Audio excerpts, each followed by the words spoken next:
السلام علیکم ستړي مشئ وخت مو په خیر. تاسې ته له زیر نیوز څلېرویشت څخه د نن ورځې د مهمو خبرونو ټولګې ته ښه راغلاست وایو. نن شنبه د 1404 هجري لمریز کال د مرغومې شپږمه چې د 2025 زېږدیز کال د ډسمبر له 28مې سره برابره ده. نو زه صافی یم او تاسې ته له زیر نیوز څلېرویشت څخه د نړۍ مهم خبرونه وړاندې کوم، خو په سر کې د مهمو خبرونو سرټکي. روسیې د یکشنبې له مهمو لیدونو وړاندې د اوکراین پلازمینه کیف د ډرونونو او توغندیو په پرلهپسې بریدونو وځپله او په ګواتیمالا کې د بس پریوتو پیښه کې لږ تر لږه 15 کسان وژل شوي او 19 نور ټپیان دي. اوس هم پام وکړئ پوره خبرونو ته. روسیې د یکشنبې له مهمو لیدونو وړاندې د اوکراین پلازمینه کیف د ډرونونو او توغندیو په پرلهپسې بریدونو وځپله. اوکرایني چارواکي وایي په بریدونو کې لږ تر لږه یوه ښځه وژل شوې او 22 تنه نور ټپیان دي چې پکې 2 ماشومان هم شامل دي. ولسمشر ولادیمیر زیلنسکي وایي د بریدونو پر مهال نږدې 500 ډرونونه او 40 توغندي د انرژۍ پر تاسیساتو او ملکي سیمو هم وشتل شوي دي. دغه بریدونه په داسې وخت کې شوي چې زیلنسکي د امریکا له ولسمشر ډونالډ ټرمپ سره د راتلونکو خبرو لپاره تیاری نیسي. نوموړي ویلي د امنیت تضمینونه او د سیمو د کنټرول موضوع به د مذاکراتو اصلي محور وي. په عین حال کې روسیې ادعا کړې چې د دونیتسک او زاپروژیا په سیمو کې یو شمېر ښارګوټي نیولي دي.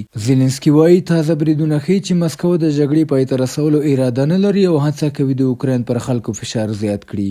د سعودي په مشرۍ ائتلاف خبرداری ورکړی چې په یمن کې د سویلي بیلتون پالو هر هغه پوځي حرکت چې د اوربند او آرامۍ هڅې زیانمنې کړي په مستقیم او سمدستي ډول به ورسره مقابله وشي. د سعودي دفاع وزیر خالد بن سلمان د ایکس له لارې ویلي د سویلي انتقالي شورا ځواکونو ته اوس وخت را رسېدلی چې له نیول شویو ولایتونو په سوله ییز ډول ووځي. د ائتلاف په ویان زیاتوي هر اقدام چې د آرامۍ پروسه ګډوډه کړي د ملکي وګړو د ساتنې لپاره به ځواب شي. بیلتون پاله په وروستیو کې د حاضر موت او المهره ګڼې سیمې تر خپل کنټرول لاندې راوستي چې ورسره جګړه نوره هم توده شوې ده. د یمن حکومت د سولې انتقالي شورا ځواکونه د ملکیانو پر ضد د سرغړونو په تور تورنوي، خو شورا وایي له فشارونو سره خپلو دریځونو ته ژمنه ده. د ولسمشرۍ شورا غړو د سعودي دریځ هرکلی کړی او هغه یې د یمن د امنیت او ثبات لپاره مهم بللی دی. شورا چې پخوا یې د اماراتو پوځي او مالي ملاتړ ترلاسه کړی و د پخواني جنوبي یمن د خپلواک دولت د بیا راژوندي کولو هڅه کوي.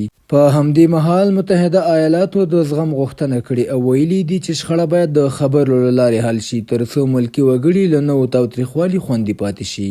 او روسیه خبردار چې په ګواتیمالا کې د بس پریوتو پیښه کې لږ تر لږه 15 کسان وژل شوي او 19 نور ټپیان دي. چارواکي وایي پیښه هغه وخت رامنځته شوه چې د انټر امریکن لویې لارې په اوږدو کې یو مسافر وړونکی بس په یوه دره کې راولوید. دوی زیاتوي چې بس له ګواتیمالا ښار څخه د سان مارکوس ولایت پر لور روانو او شاوخوا 15 متره ژورې کندې ته پریوتی.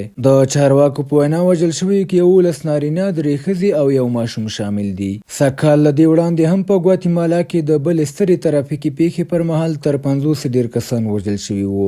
بهرني خبرونه همدومره وو. د کورنیو او سپورټي خبرونو لپاره زموږ پاڼې وڅارئ. په خواله رسنیو فیسبوک، انسټاګرام، ایکس، یوټیوب او ټیک ټاک زموږ خپرونې خوښې او موږ تعقیب کړئ. ادرس یې زیر نیوز 24 تر سبانۍ خپرونې د الله په امان.